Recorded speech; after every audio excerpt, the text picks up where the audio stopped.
Feel free to check out my TeePublic after the video.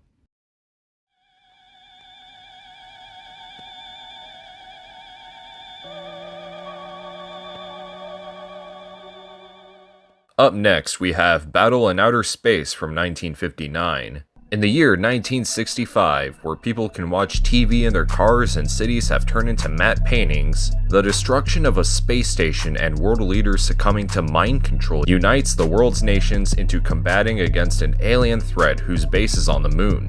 Supposedly, Battle in Outer Space is a loose sequel to the Mysterians, in which the aliens from this film are meant to be the ones from the previous. Unfortunately, Battle in Outer Space isn't much of an improvement compared to the Mysterians. The entire first hour of the film is a drag, even when the main characters actually go out into space. Speaking of the characters, they're nowhere near as somewhat engaging like they were in the Mysterians. Probably because this one doesn't have as many big names in comparison, and at the top of my head, I can only remember Ryo Ikibi, who later appears in Gorath, as well as Yoshio Tsuchiya, who was previously in the Mysterians as the main villain. But in the end, it's much more talking than doing, which the Mysterians did have a good balance with. Really, the most action you get in the film is people being mind-controlled by an extraterrestrial entity, which is definitely intriguing, but leaves more to be desired. Other than that, you have some pretty goofy aliens that chirp like Meganulon that aren't really anywhere near as imposing as the Mysterians.